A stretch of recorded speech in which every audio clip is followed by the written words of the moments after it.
My Uncle Bob is from a little town in Lithuania that is so obscure, I don't even know how to pronounce the name. It's so hard to pronounce. But, Bob, I'm going to do you justice by cooking your favourite pork dish. Right. Now, he taught me how to cook this dish. It's a very simple little dish, but it's got quite a kick to it. Right. Now, what we start with is some pork, and you can see the pork, lovely diced pork, a little bit of fat in there because that's what gives it its flavour.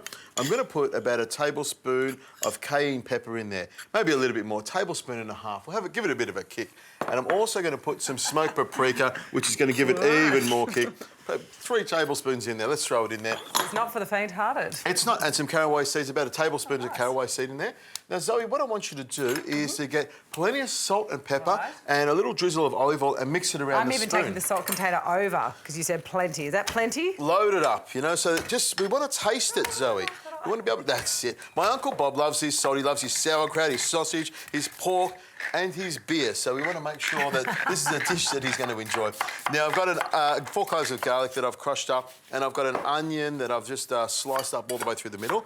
And look at it, looks great like that, doesn't it? Yeah. Now, if you wanted to, you could actually just pop that into fridge and let it marinate for about an hour or so. But you know, we're going to get it straight in the pan. Colour's quite amazing. I mean, that richness from all the beautiful red carotenoids or the red natural colouring that's in cayenne pepper. It is, and when this dish cooks, it goes really, really red. So it's a fantastic colour, and I think if it's red, it looks red hot. It's almost like a warning. I like it. It looks like it's a warning that it's going to be very hot. So it's sort of letting you know. Now let me do the carrot. You can do the carrot there, and what I'll do is I'll continue on, Zoe. I'll pop my little bowl there. Like the little bowl there? I think I stole it from Uncle Bob's house. It looks like it, doesn't it? Now, I've got a pan here that's nice and hot, and I'm going to do 2 pans here.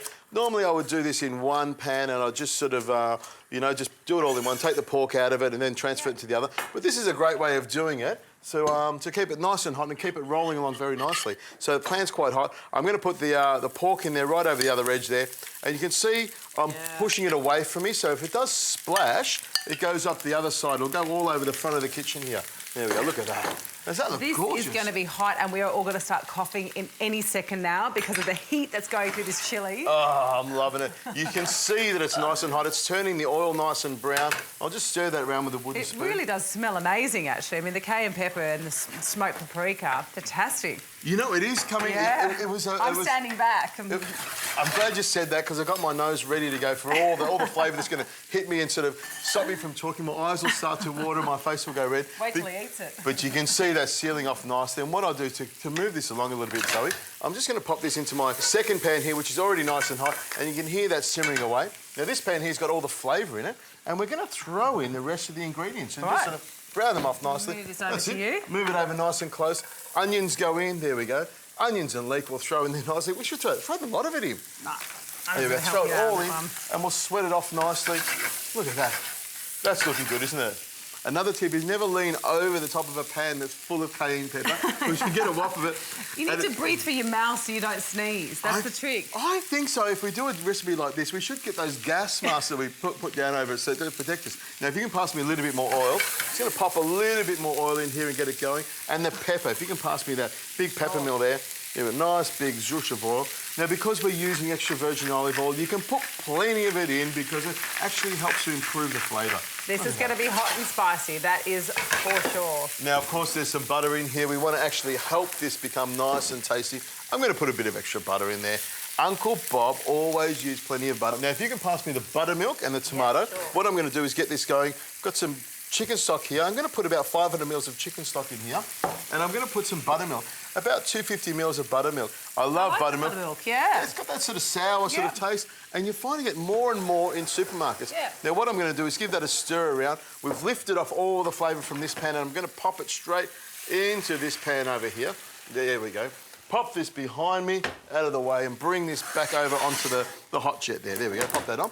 Yep. Now, I've got some tomato passata. Yep. If you can give me that as well, look at that. Pop that in? Yeah, pop the whole lot of it in.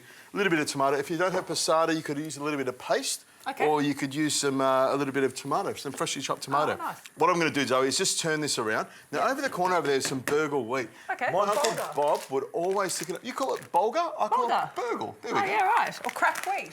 I'll have to ring Uncle Bob and ask him exactly how he pronounces it. But cracked is so common, it's really, really simple to use. Yeah. What I'll do is I'll pop it in at the start of the cooking here. Oh, There's a nice, lot of lovely. liquid here, Yeah. and I want it to cook down. And what this will do is actually thicken it up like you would have potatoes or rice. It's a nice idea. A little bit of extra B vitamins. It's low GI. Put that in there, spoon that around, and it sort of thickens it up nicely and gives it a nice sort of shine. Now, what I'll do is I'll stir that around, make sure it's all under the liquid. Got a lot of liquid in there. You could add a little bit more if you thought it was thickening up too much. Now, this will cook on the stove here. I'll turn it down really low. Pop the lid on it in a second. Let it cook nicely for about an hour and a half. I'll know when it's cooked. It'll be thickened up, and the pork will be nice and tender. And then we'll finish it off with some sour cream, Uncle Bob's favourite.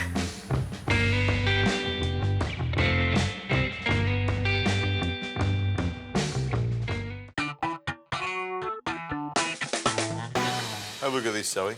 Wow, you can really smell that paprika. It's gone all the way through it. Now, this Look at is... the bulgur. Wow, it's puffed up. It's absorbed all those flavours. Wow, I like that. So the trick is when you're making this, Zoe, is to stir it around. Keep onto it, keep stirring it. Make sure that bulgur doesn't stick to the bottom.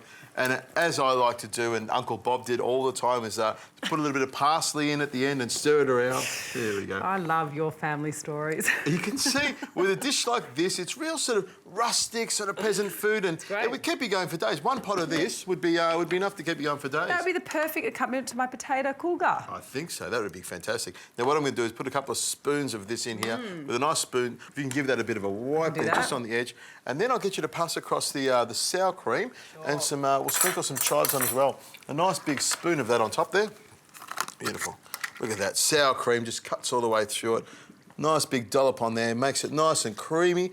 Makes it nice and white as well on top. Turn that off. Sprinkle it on. Fantastic. It looks good. Interesting. I mean, to get really sort of chefy, we could just drizzle a little bit of extra virgin olive oil on top like that. Give it a bit of shine. And then hop into that. Have a taste of it. It's going to be really hot. I think the thing that I'm looking for is the pork. I want it to be really nice and tender. I just touch it with a fork like that and it falls apart. Beautiful. It really is, very comfort-based food.